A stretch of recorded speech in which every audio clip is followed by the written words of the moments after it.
We got a special interview tonight, and I've got my friend, Mr. Elliott here, councilman in my district, and I support him, so it's fair. I'm gonna tell you I do, because I agree with a lot of things he's doing, and I know a lot of the challenges he has.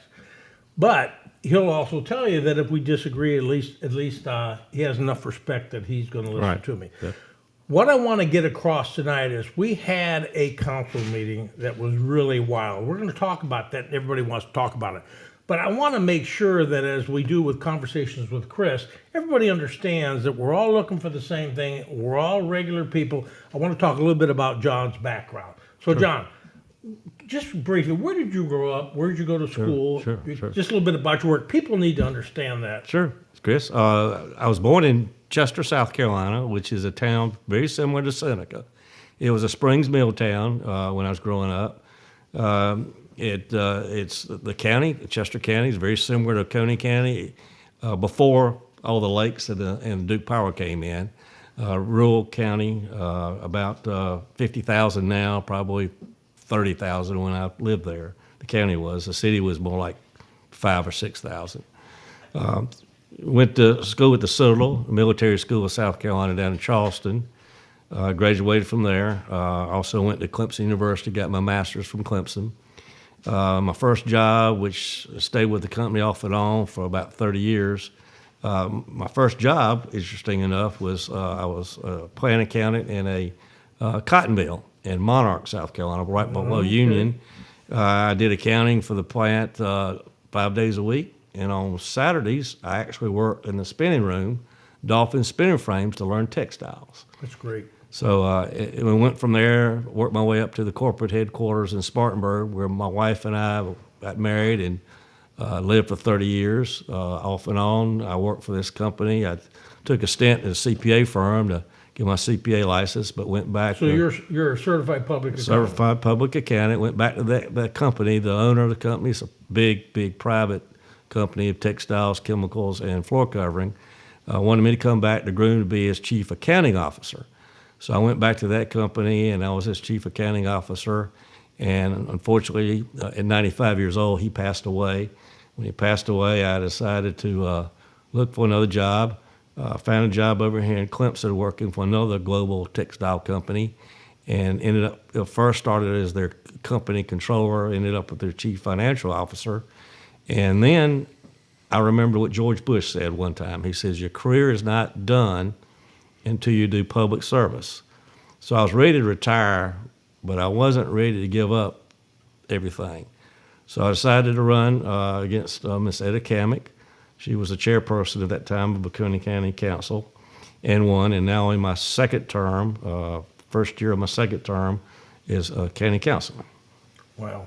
So the good thing is, you know a lot about business, you know a lot about accounting, you know about budgets, you know, these types of things. Not only do you know about it, you literally had to fight about them. Right. I mean, that's just what you do, because you were the guy in the end that handed the money out. And if you were handing money out, you weren't giving away a free lunch, correct? That's correct. Okay, they had to show you for it, right? They Right. had to take accountability, responsibility.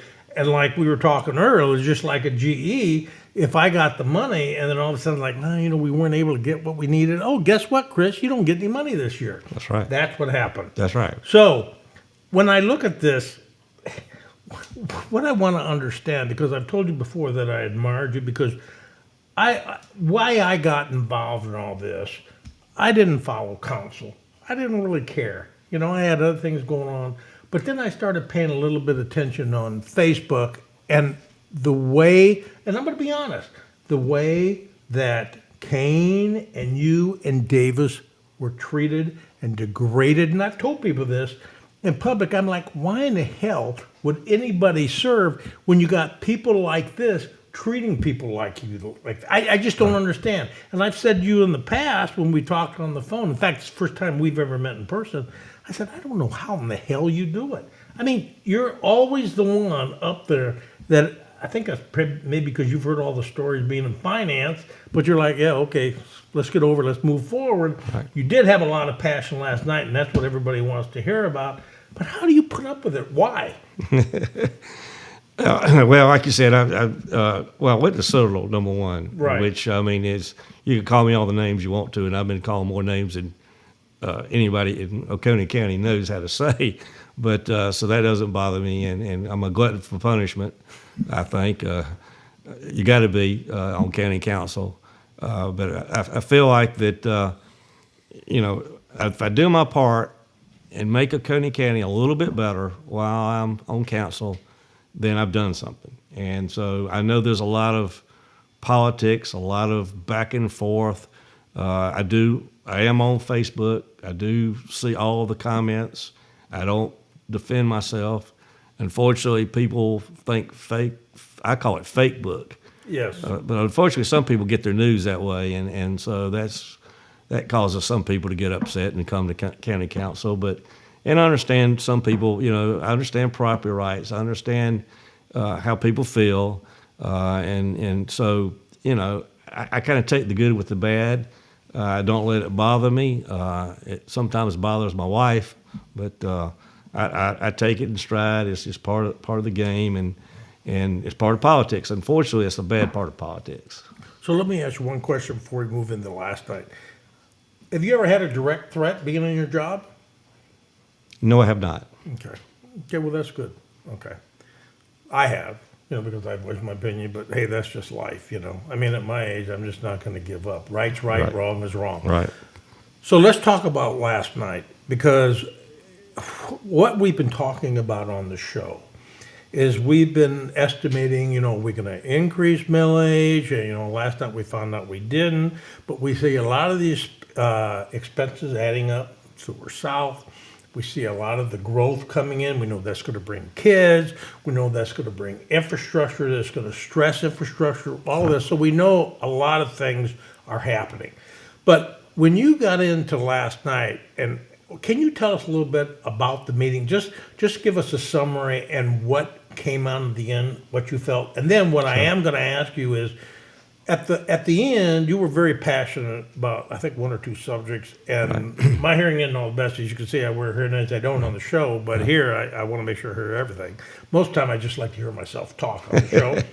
But can you tell us a little bit about last night? And then I Sure. want to understand where you're coming from, because normally, nothing ruffles your feathers, but you were very passionate. And we were very happy about it. Right. So we had a person come and talk about farmland and the developments that are going on, and for 4.5 years, the whole time I've been on council, I've been pushing development standards. I've been pushing my District 1 planning commissioner to work with planning commission. And that's Teresa? Teresa Spicer. Okay. To do development standards.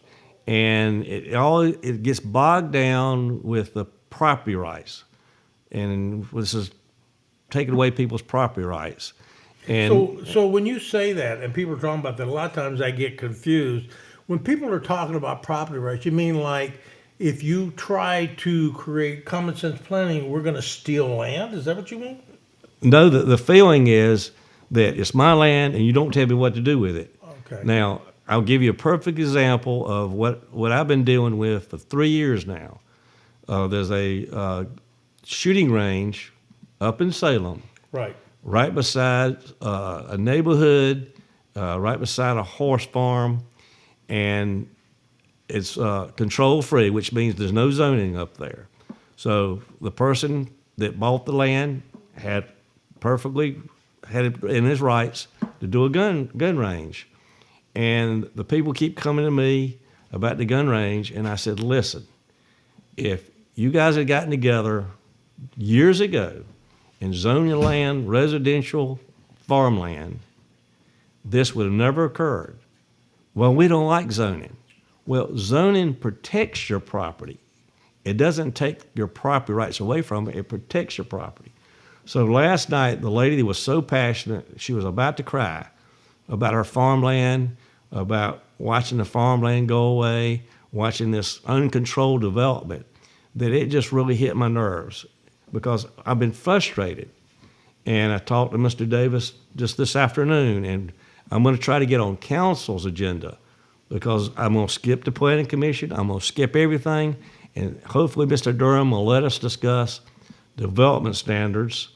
And I'm not talking about you building a house on 1 acre. I'm talking about development standards for developments maybe over 25 or maybe even 50 acres. Not one house here and one house here. These are going to be major developments. Maybe we start with a 100-acre development, whatever we can all agree to. But we've got to control it. And I'm not going to say you got to keep the trees or anything like that. But we've got to be able to say, okay, it's got to be a minimum lot size. It's got to be a setback from the road. We need to have lighting standards so that the lighting points downward so that when my children come, they can see the stars and the moon. My daughter lives in Atlanta. She can't see the stars and the moon. Right. And you go to Seneca's almost to that point now where you can't see the stars and the moon because of all the lighting. If you point the lights down, you will not have that problem. And it's these big developments that cause all that. So, I mean, there are not that many restrictions we want to put on, but we don't need to have these cookie cutter houses that are going to sell for $400,000 or $500,000 that's as close to me as you, each little home, and no green space. We also need to require so much green space. So you think green space would be good? Boy, that's a touchy subject. Yeah. I mean, if you go to Clemson on 123, you go past Clemson, right past Patrick Square on 123, you'll see this huge development going up on the right-hand side of the road. They clear-cut all the trees. They're cookie-cutter houses going up. It's a mess. Right. It's an absolute mess. It's too dense. And you say, well, why do you like cookie-cutter houses? Because you've got to look at density. You've got to look at the infrastructure of the roads coming in, the infrastructure of the roads going out. And the more people you pack in a small space, the worse things are going to be. Right. So you make a lot of sense. And in fact, I'm reaching out to that lady you talked about, and Good. I'm going to interview her. Super. Now, what I want to make sure that people understand, and this is a very important point I'm going to make, what you did is you listened to her and you felt that passion and emotion, and that really concerned you. Absolutely. Now, what we saw during the show last night is you had somebody in the audience, an OCC member. I think Durham wasn't paying. It was kind of like, yeah, whatever. Okay? Now, so we talk about this sensible planning and zoning, and you want to talk to Durham. Okay, well, Durham, and then we got people on the Planning Commission and the OCC. Now, let me just and you got a letter from me when I made a presentation last year to the Planning Commission, right. And I didn't talk about zoning per se. I talked about common sense planning to try to hire independent consultants that would come in, look at the comprehensive plan, and talk about hot areas that we're having, because my fear was that we were going to have implosions that are going to take place and end up with emergency funding that what taxpayers would have to bear, just like what's happening in Greenville. Right. Okay. Now, what I did say that a lot of people don't realize is I said the reason I was doing it is because both my parents, during the Depression, their parents lost their homes. And it impacted my parents to the day they passed away. And my dad paid his house off early. And I asked him one day, Dad, with interest rates, and that's when they were still low, before they jumped up in the 80s, he said, nobody is ever going to take my house. I mean, think of that. Okay? Now, I said, the people that are most vulnerable, that don't even pay attention to what's going on, are the ones that will lose their houses and homes that they worked hard for. Okay, and what happened? Well, one of the planning commissioners, David Nix, called me a communist in a Facebook post. Then the next thing you know, the article was in the newspaper. Then I had Perry Smith telling people that try to do things unconstitutional, which didn't make a lot of sense, what caught my attention is we told people to confront me in public. Now, you're probably my age. Imagine you're with your grandkids, you're at Walmart, hey, what do you want? And you're in the parking lot. Okay, think how stupid that is. Okay, now, what I also want to, and I am preaching a little bit, I want to make sure you talk to Durham. Okay, This is the same majority leader they got in front of you last year, and you guys were up there, and he was talking about the globalist, the communist, and the socialist meant to steal property. Now, I read that, and I looked at it and I said, oh my God in heaven, what the hell's going Now, I didn't even know how you stood for that. So I applaud you. I don't think you're going to get anywhere. But what I want to do is you understand how quickly we're seeing it right now on 130. Right. We're seeing these others. We were told by David Nix, the planning commissioner, that argued with me, and I said, listen, we got growth and we're going to have implosions. And Durham both wrote a letter when he was off council about it didn't show any growth. You remember that? Yep. And I was like, well, geez, that's funny because you can you can make data the way you want it, but we saw that happening. No, Chris, let me tell you about the growth. Okay. So you're old enough to know you grew up where did the census, if you didn't fill it out and send it in, somebody showed up at your door. Oh, yeah, absolutely. And if you didn't fill it in then, they'd throw you in jail. Okay, now let's fast forward to 2020, our last census. Okay, if you go to county, you can get the statistics. Say the precinct I live in, the Stamp Creek precinct, we had a 60% return rate on the census. 60? That's the highest in the county. If you look at Wild Holly, it's like 30%. And most of the rest of the county is like 30%. Okay? So, okay, how do you come up with 78,000 people? I think we got at least 90,000 people. Yeah. And I'm talking about full-time, not part-time, full-time residents. That's a huge amount of growth. So I know it was said, and if you look at the census, then it says the growth was 3 or 4%. That is incorrect. Right. So and maybe the people making those comments aren't old enough to remember the days when people knocked on your door if you didn't send in the census, right, and you had the threat of law. Well, that doesn't happen anymore, and nobody's turning it in. They could go to the county. They can look at the returns on the census. We have the data.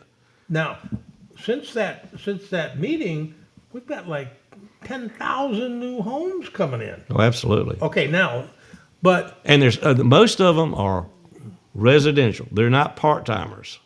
That's confusing. Now, you've heard of the Hamptons. Right. Where people are rich and right. they can go ahead and they can summer, and all that. Right. Well, what this planning commissioner said was, you don't have any population increases only in the summer around the lake.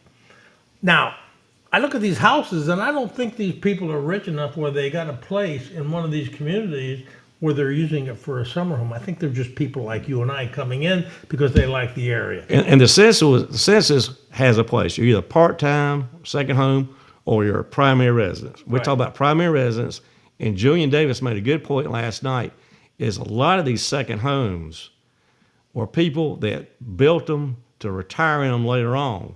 And we're seeing where the second home population is going down now. And those are turning into primary homes, mainly around the lake, but it could be other places. And so actually that's going to drop property taxes, the collection of property taxes, because if it's not your primary residence, you're paying almost 2 times the property tax that the same home would pay. Absolutely. If you're primary. I remember that. And so Oconee County has gotten a benefit over years of having second homes that now they're shrinking because those people are retiring and they're moving here full time. And so, and a lot of the homes that are being built around the lake, even around the lake, are now primary residents. Exactly. I've got friends that just built one and they're moving. And so we're going to lose a tax base just because of that. But the population outside of our second homes has grown to at least 90,000 by 2020. The census doesn't show it. Right. So you ran against Edo. Before Edo, you had Paul Corbel. Right. And I knew Paul. And Paul was responsible for, he caught a lot of hell like you had, but he was responsible for some of the zoning that we did manage to pass. Right, right. So what happened to it? I mean, did we just kind of like forget about it? And, we had a couple of court cases. It maybe wasn't extensive enough. But the thing that worries me is moving from Charlotte, spending time and living in Greenville and all Right, that, right. is you can see you have a limited amount of land, and you can't blame builders. Builders are like anybody else. Hey, I'm going to make a buck. They're not going to come here and just build a house and, oh, it's all right, unless there's something in it for them.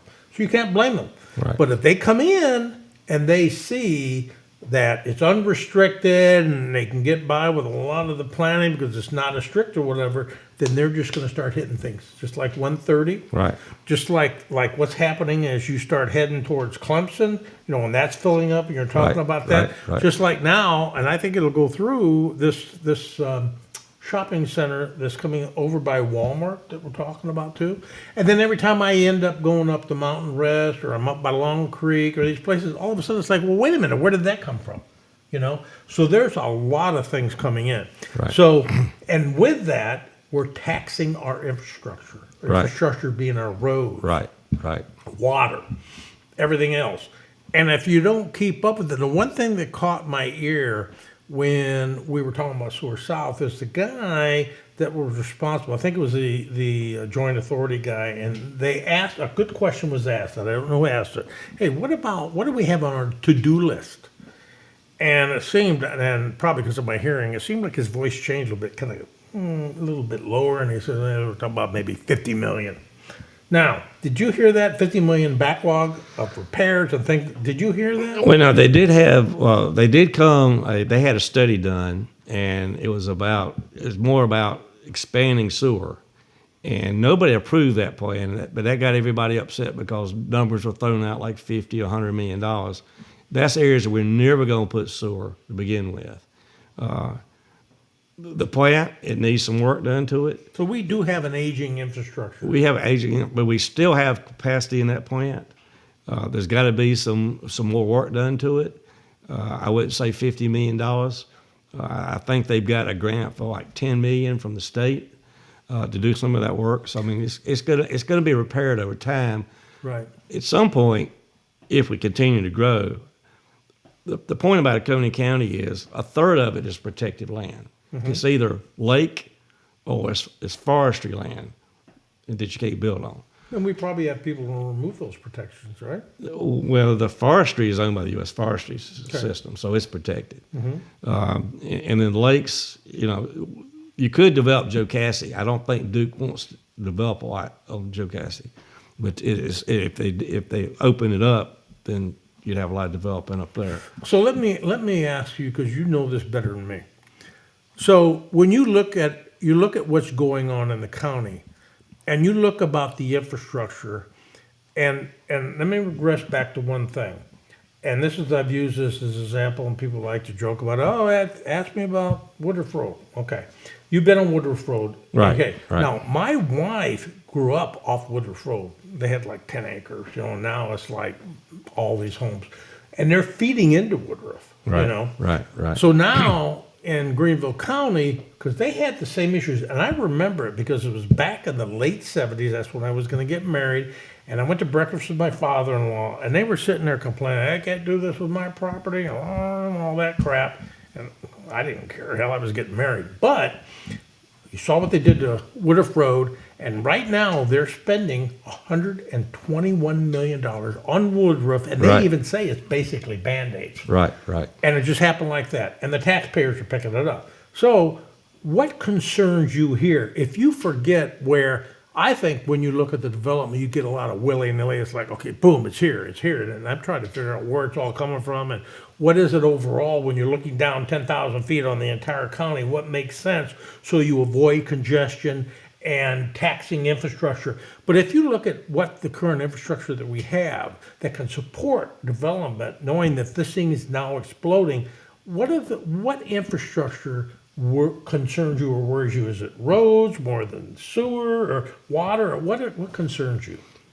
Well, the example 130 is a good example because I read in the paper just yesterday, I believe, tell Willie, says that, oh, we could widen 130. Well, maybe Willie's never been up 130. I mean, Well, maybe. Because you got, Well, maybe Willie's got some money invested, huh? they're not really dams, but they're dikes. I'll call them dikes. They're two dikes. One is the Nuri dike. Bingo. And the other one is right above it. And so you can't expand it any. And so you dump another 4,000 cars and trucks on that road, and that road can't take it. It can't take it. And you know, I hate to see the dike collapse, but I mean, and it's never going to happen. But that's just a good example of the infrastructure that we have that we're just absolutely limited. 123 cannot be made into 6 lanes. Are you surprised of what you're seeing that people want to put in up on 130, knowing what you know? Are you surprised? Like, I can't believe that we actually have people that are going to do that, and we're going to allow it. Are you surprised? I'm surprised. Surprised that the number of homes. There for years been speculation that area was going to be developed, but I was thinking more like 500 or 600 homes, not 1,900 homes. And also preserving the river. I mean, they're building right on the riverbed. Yeah. Well, there's good views there. I mean, you get right on the river there. Yeah. You might have to share it with 1,899 other people, but that's nice property, right? Right. And there's going to be very little green space. And you know what? They're going to make a lot of money. Those builders, you can't blame them. Oh, yeah. So if you don't control it, that congestion, now think about that. We magnify it times the other 4 corners of the county within the next 10 years. So I'm being facetious. I'm laughing because you're surprised. I'm a little surprised, but it's when you think about it, you cannot not realize that. What do you expect? It's going to happen, right? And it's going to get worse. It's happening in Seneca. It's happening down in Westminster. It's not. It's just not the lake. Right. It's just not. It's just not the lake. It's everywhere. All of a sudden, it's like COVID.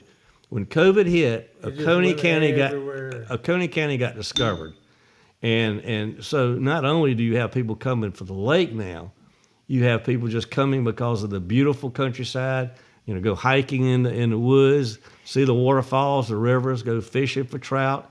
I mean, there's all kind of lure, no matter what you're looking for in Oconee County, and we've been discovered, and people still work from home, and that's not going to change. It maybe changes a little bit more back to the office, but a lot of these jobs are moved out forever. Right. So you can live wherever, as long as you have the internet infrastructure, and we're actually putting that in right now, then they'll be able to work from here. And so I think that's what's happened. COVID has changed the United States, I think, forever. Well, you know what, though? I think you live in Kiowa Key. That's correct. Yeah, and we know Kiowa Key is responsible for all these problems, right? I mean, I live on the lake, but we know it's really Kiowa Key. You're right, it is. Yeah, so you accept that. But now me, when I get overwhelmed and I need to be energized or whatever, my grandkids, they have this little Tykes tractor out in the garage. So I just get on that little Tykes and I just drive around my driveway for therapy, and and I relax, and all that. Okay, so what I want to do, I'm being facetious, but you know what I mean. Right. It's like, guys, believe me, it's like when I was talking about, I was supporting Corable, and I was talking about zoning, and I was explaining to people in a letter to the editor. Very simple. Listen, you do that because, first of all, if you have children, you don't want children or residential mixing up with a distribution warehouse where you got all these trucks coming in, they're trying to ride bikes or whatever. Not to mention, you can create manufacturing corridors so you can leverage infrastructure to save costs versus having it in all these different places. That's right. Okay. And that's where I actually that was a death threat I had. The guy got prosecuted. He actually called me on the phone, and I hung up. My daughter was there from college, and I'm like, I wish that guy was so stupid that I'd have it on caller ID. And lo and behold, when I called the sheriff's office, the sheriff said, well, just a minute. And he was laughing. He came back, and I said, why are you laughing? This is serious. He goes, because the guy that called you called me. He's complaining that you were harassing him. I said, I don't even know this guy. So anyways, when you look at that, you have people, like for an example, it was just like 18 months ago, and we all knew David McMahon. He said, "Oh yeah, I remember you. You were the one that was trying to steal land from the farmers." Guys, I don't know what the hell I do with a farm, but that's an example of what I'm talking about. So what I want to do is I want to move to something that I think people will find very interesting and that I know I did. I want to look at this comprehensive plan from 2018. Right. Now, I actually read this comprehensive plan. It came out in 2018. I think we paid 80 grand. It came out in 2019, maybe. Okay, and we paid like 80 grand. Right, right. Okay. Now, the 80 grand we paid for this comprehensive plan, we ended up getting the input to create the plan from citizens across Oconee. Absolutely. Okay, now, so you look at this thing and you look at this, basically, the input was over 7 months. We had 500 citizens who attended meetings, 250 comments, 1,100 completed surveys with 350 survey comments. Now, They went all around the county. They had Yeah. meetings all around the county, down at Fairplay, up to Salem, everywhere. well, just regular people like you and me were giving input. Doing input. The planning commission, all they did was compile what the public wants. Exactly. So when you look at this, there were some key things that came out. One of them was, and I don't have to reference the page, but the exact thing was people wanted to protect existing neighborhoods from incompatible uses that could reduce safety and lower property values through consistent enforcement of zoning and subdivision regulations. That was a request by residents. Right. So, I look at that, and that's the part of why I need so much tractor therapy, because you got these guys that are hammering everybody like, nobody wants it. You're all stealing property. It sounds to me like that's coming from 3 or 4 people.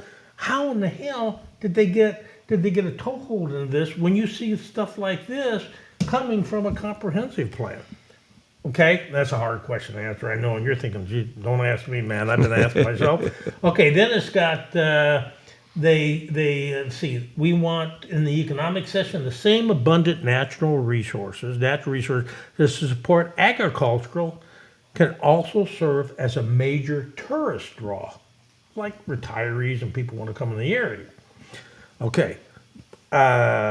Well, that's important because I've seen people criticize it. Well, it's all the retiree that are mooches that don't want to have any new business coming for their kids to work.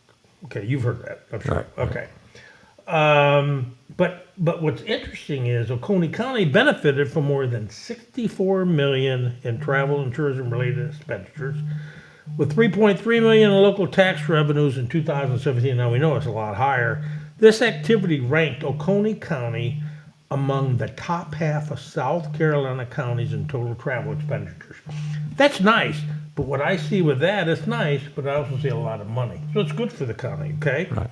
Now, on land use, now this is from residents around the county. Establish an efficient, equitable, and mutually compatible distribution of land uses that complements Oconee County's traditional rural lifestyle, which people like, yet sustainable economic development, protects the environment, and manages future growth and changes. That's pretty smart stuff. I mean, Absolutely. think about that. That's basically, okay, proper planning, whatever, we can manage it. We have growth because you got to have growth. I'm pro-growth. Let's just do it smartly so that we don't end up like a Charlotte or Atlanta Right. or what we're going to see on 130, because I'd be shocked if we could stop it, okay? And here's the best one. And this is the one that was most confusing to me, and I even figured out how to do it bold. Utilize the zoning process to enhance development. So that means the abundance of people, citizens in this county, support zoning. Right. So when you look at that, how did it come up where all of a sudden, where did these communists come from? And these socialists and the globalists, I mean, they're taking this land, and why does everybody so anti-zoning or proper planning when we have all the citizens, the regular people that probably don't want to listen to that crap up at council and all the screaming and yelling to you poor guys, why can't we get something moving? So I think the problem is that people don't understand zoning. They've heard all their lives that zoning takes away your property rights. But it doesn't. It doesn't, but that's what they've heard. And so we call it the Z word. If you want to say the Z word, you're not going to get reelected, okay? Right. And so we've got to educate people before it's too late. It's getting close to being too late now, but I think it's we got to educate people on zoning, what it does for them. I mean, it protects you. It's like I said last night.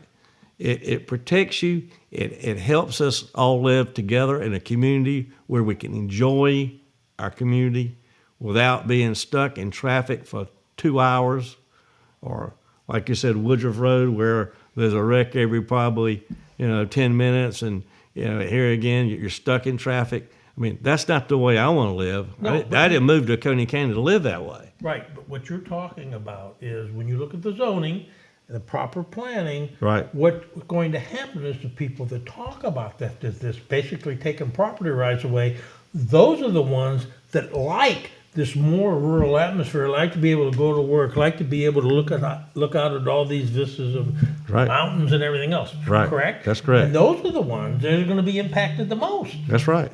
That's right. Well, speaking of vistas, promote development that is consistent with the scenic character. Now, this is on the survey of South Carolina Highway 11 through the incorporation of corridor overlay, conditional use provisions, or other mechanisms, and explore ways to preserve and maintain tree lines and the scenic vistas along South Carolina Highway 11. Now, when I look at that, it's like, because we'll drive up on Highway 11 and be like, wow, that's great, man. How beautiful is that? But then we had some of these other people all of a sudden, I mean, I think people that even grew up here, some of them like billboards and crap going up. Right. I can't, why, how does that come out with something like this? Yeah. I don't. I want to make highway. I want to make Highway 130 a scenic highway. It should be. I mean, you go up. There's two I dikes. take people and show them the dam. There's two dikes you go by. I mean, hopefully you're not driving. But look out at the lake and the beautiful mountains. I mean, there's no other scenery like that in the state of South Carolina. There really isn't. Not at all. And then when that congestion's there, I mean, you can drive and look because you'll be sitting there in traffic and you just look over at the lake. Yeah. You don't have to look at the right because that's where the houses are unless you want to wait. Okay, right. all right. So here's one that I'm sure you've heard this because we've got this walking trail in Walhalla. Nobody wants it. Well, we know people want it, but because it is a moneymaker. We know that. The numbers show it's a moneymaker, but it's like, well, there's all these people coming in. Okay. Seek opportunities. Now, this is from local residents. Right. Seek opportunities to increase green spaces. So that's coming from Oconee County residents. Right. Increase it. Right. To include exploring and requiring open space, green space as a component of new development. Now, when you look at that, it's talking about what's happening in Walhalla. Right. You're talking about when you build these developments, if you did the right planning, you had the right zoning, you could force people into these green spaces Right. that would allow the congestion to drop, allow you so you could actually see something. Otherwise, you're going to see, like you said, you go up north, you go up to Lake Norman, go north. Oh yeah. It's a nightmare. I mean, I'm up there. My daughter lives up in Denver, which is right there by the lake. Right. And I remember when I used to go to work, and I lived on the south end of Charlotte in Union County. Yeah. And I'd go to work, and hell, it'd take 45 minutes. And it would stop and go, stop and go, stop and go. Beautiful homes, that is what my fear is happening. Right. Now, this is an example of what I want to lay on you. Okay, now, and I'm going to give an opinion. And I got my councilman here because it's just like we're talking, Right. and I do respect your opinion, and we're talking, and I'm voicing my concerns, and you understand what I'm saying. Yep. So, you look at this commission, And I said to the commission, and I was honest when I did a presentation, I said, you guys are a lightning rod, that's it. We have a commission, and I think by law, we have to have some That's type- correct. Okay, so there's a law. So you got a commission, and then you got a council. Council makes the decisions, and the commission will say when they want to push it off, they blow a smoke bomb up. Sorry, it's the council that has to make the decision. But then you also have people, and I'll say it, that are on that planning commission that are strong OCC supporters, and I'm just going to say it, and they create all these obstacles. And I can prove that. And I'll tell you why. Because in a recent post a couple weeks ago, and I started talking about the comprehensive plan, why aren't we using it? Why don't we take the things that all the citizens came in and gave us, talking about the things that you and I are talking about? So Planning Commissioner Nix told me it was too much like United Nations Agenda 21. And I read that and I thought, what in the hell is United Nations? I'll be the first to say it. I didn't know what it was. So I looked it up, and guess what it is? It is these countries, developing countries, and the United Nations supporting them for the conservation and management of resources for sustainable clean air, water, and food production to feed their citizens. How in the hell can you? Why would you be against? Why? How does this have anything? Well, you know what? When you think about it, when you look at a comprehensive plan, it makes sense. You know, we're trying to do the conservation and the management. We want growth. God knows my wife wants nice storage too. Like, you know, I mean, Sure. I do too. You know. Sure. But we want the clean air. We don't want the congestion. So I don't know how it equates to that. But it's so entrenched. And I had a friend of mine that told me today, he said, I want you to ask this question. And this guy is a big shot with the bank at the corporate level, and he manages all the real estate. So he goes in to around the country, actually around the globe, his team, and they look at risk. And they look at congestion, look at all these. So if they're going to go ahead and finance something or do anything else, they have to do a risk analysis. Right. And he said to me, he's the same way. He's also in your district. He said, what I'd like you to ask him is, you know what? I hear you guys on the show. I hear these guys saying this weird crap about communists and everything. So in the end, what the hell what can regular people like I do, like him, you know, he's saying like myself, do to have any impact other than just to hear people complain and things happening and unfolding? And Chris, you don't understand. I said, I do understand, maybe not in the depth you do. What can we do? What do you suggest? Well, the council meeting last night is a good example. The lady that we talked about earlier that came to talk about the farms and the development, who was passionate, almost cried about it. It was heartbreaking. We need the public to show up in force at council meetings and speak. Don't be afraid to speak. I mean, we have a sheriff's officer there. Nobody's going to get hurt. Speak your mind and speak it loud and speak it in numbers. Council will listen if you fill up the council chambers. Overflow the council chambers. That's been done in my term or my last term, but it wasn't done in a good way. But it created this atmosphere where something had to be done. And we need people to show. I mean, right now we have 200 to 250 views of our YouTube. That's it. And some of those are spouses like mine watching, okay? So, I mean, it's people have to realize that if they don't voice their opinion and speak up, that things won't get done. I can talk about development all day, all night, but if I don't have citizens demanding development standards, it's not going to happen. Right, right. People need to get involved. We want people to come and crowd out the county council I don't think the chambers. OCC majority does. Because I'm not going to speak about any organization other than council. I can see the decorum and the mocking. I have a good friend of mine, Roger Norwood, was there and he spoke. Right. You know, Roger has been fighting, you know, serious illness. Right. And he spoke. He's one of the bravest people I ever met. Right. And he was walking back, and one of those guys mocked the way he walked because of the treatments he's got has changed his gait, the way he walked. Now, when you think about that, how bad is it? I mean, it's really bad. So I agree with you. What do you do? The thing about it is, when you're looking at the planning commission and you're looking at the comprehensive plan, do people know about this plan? Do you think people in the community know about it? I mean, why doesn't the newspaper ever print this stuff? Well, the newspaper got involved in the comprehensive Right, plan. but do we ever hear about it? I mean, when we had this zoning article last year, planning misunderstanding and like confront and all that, I didn't even know about it. Nobody said anything. Well, there were actually residents that wanted that. Well, we never hear that, do we? You don't hear it in most of South Carolina. The comprehensive plan is required by state law to be done every 10 years. Mm-hmm. And in most counties, unfortunately, it's put on a shelf and it collects dust. It's never pulled back out. Right now, I've got to applaud the Planning Commission and Teresa Spicer, because every Planning Commission, she will stand up there and go over sections of the comprehensive plan and say, check, this has happened or this has not happened. Right. And so at least that's happening in the Planning Commission.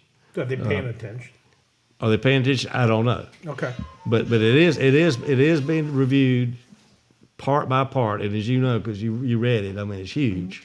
You probably just read the executive summary. No, but I read through the whole book. She's going through. That's how I got all this. She's stuff. going through each section and checking off the things that have been accomplished in Oconee County. It may not be accomplished by the county. It may be accomplished by citizens, organizations, but she's checking them off, and so that's a reminder of the comprehensive plan. Whether anybody's paying attention or not, I don't know. Yeah, you're right. And it's, you know what, like I said before, I really appreciate, and I know everybody that's watching this Sunday night, I mean, you actually come in here and, I told you there's no questions you saw in advance. We're just talking and, Sure. And I have some strong viewpoints and some things, and it's because I really care. And I've seen this stuff. I've seen it transform a county. And it bothered me, but it didn't bother me so much, no. And the reason was because I was moving. And I moved 11 places in my career. I'm like, well, hell, I'm leaving this place. But, here, I told people I'm leaving the day they see my feet under a sheet going out that front door, Right. So, but I can see what can happen. And I feel for it because there are a lot of families that are going to be impacted. And people that push back on anything sensible like this, it's created the momentum now that who knows what's going to happen. 130 is a perfect example. Right, and I'm not only talking about 130. That's just You're talking about that's an everywhere. example that I could give people Because they'll say that's by DOE, and that's not true. They can understand. It's 123. Exactly. It's down. Fair play is going 28 's gonna happen. Fair play is going to explode. I'm going to tell you what. You watch. Fair play is going to explode. Exactly. Without any development standards, it's going to be a mess down there. That's right. Because the infrastructure, road infrastructure, is not there, but it's going to explode. It's the you're next concerned. area that's going to explode. And you're only one guy. And, Right. and Julian, I know, feels the same way. And you're fighting a majority, and I appreciate it. What I want to do is I want to move towards wrapping this up. But what I want to do is I want to give you an opportunity to just talk to the community, your thoughts, and just say, what do you think is important that we hear from you? Things that we need to watch out for. I know you're encouraging people to go. Right. And, and you'll hear some of these guys say, once you be brave enough to say it in public, it's intimidation, but that's all right. Hell, you get to an age, you live a good life, that's life. But what is it that you want people to hear and understand about your tenure and what you think is important? Because you're involved with it and I know you really care. So why don't you just talk from your heart and just tell people what you think? Well, number one, we need to, we've talked about development standards. We need to make sure that we protect our farmland. We need to make sure we protect our rivers, our lakes, our mountains, our waterfalls. The reason why people like living here, however we do that, whether it's through development standards or something, or zoning, whatever, we need to protect it. We need to realize that we're going to grow. We can't stop growth. Growth is inevitable, but we can control it if people demand it be controlled. County council, is it going to do it unless people demand it? This county's going to grow. The budget's going to grow.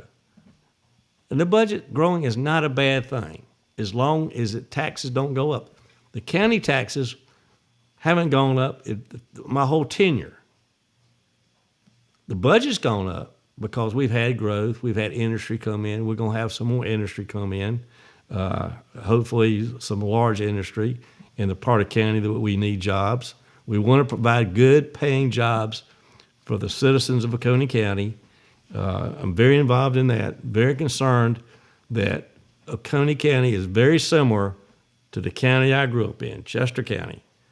When I graduated from the Citadel, I knew I wasn't going back to Chester.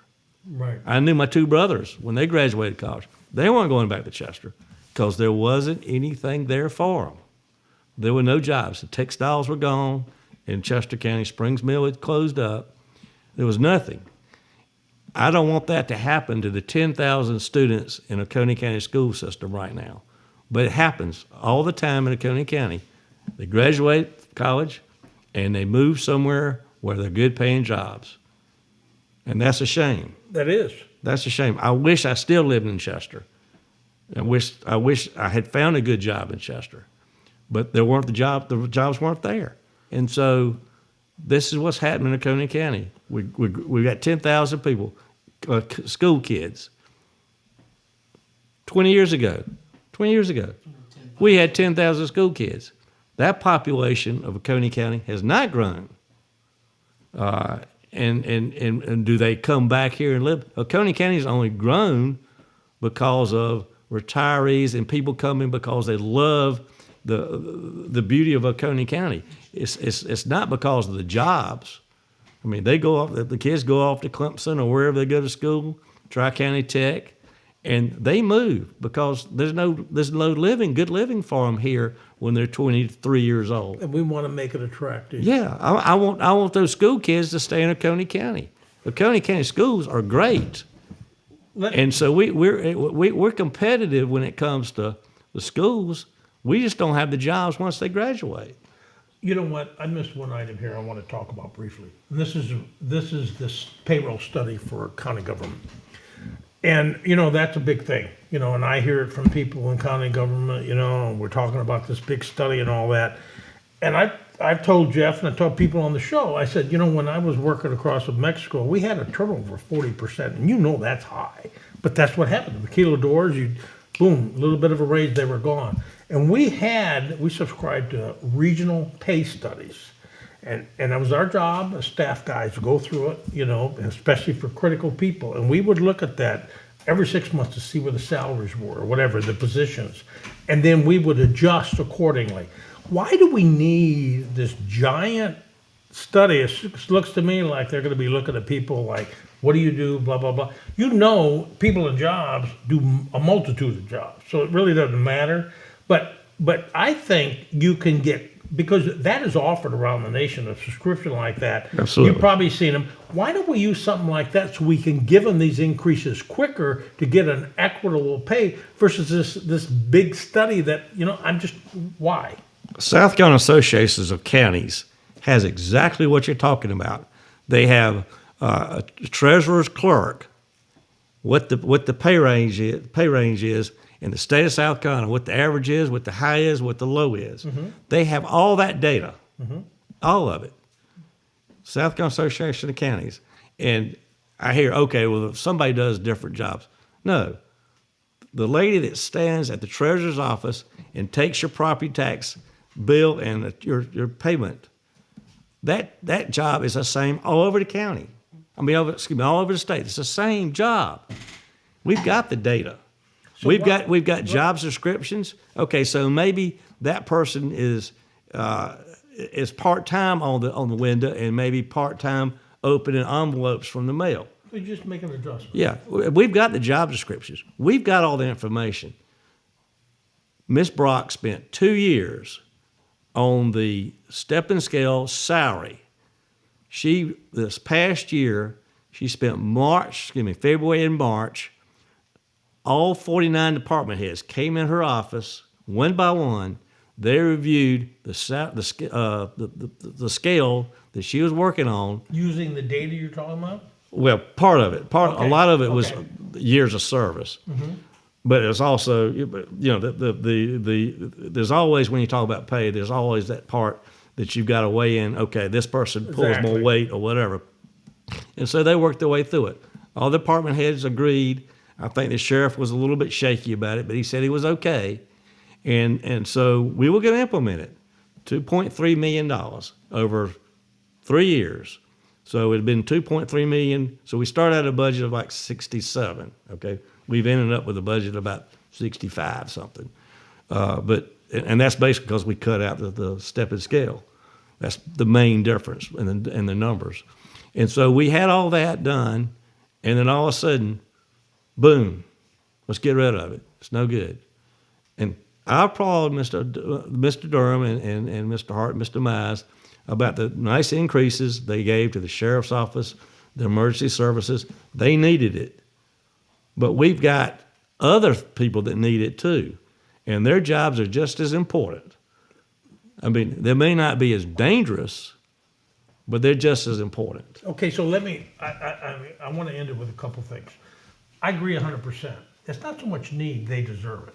Now, if you want to cherry pick, like fire and police, the only thing you've done is now you've drawn a line between, well, why are they getting that? Now you've got angst in the county, okay? Right. We've lost a lot of people. Exactly. Well, now, but the thing about it is, now you got people, it's like, well, why do they get it and we don't get it? Yep. Well, the thing about it is, you got the police, you got the fire, but without the county government employees, you don't have anything, because that's how you're running things. That's right. So I never heard us talk like that, and I know we're going to be running out of time.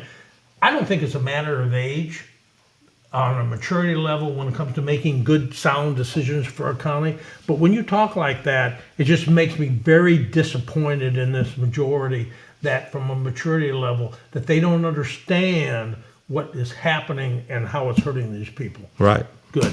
Hey, this was a great interview. Sure. I know you. we talked longer than we should, and I got Jeff off in the camera giving me the old stink eye. But anyways, I want to thank everybody for listening to this. Sure. I want to thank John and let everybody know we do care, and start attending the meetings. Yeah, please Thank you. start attending the meetings. Thank you.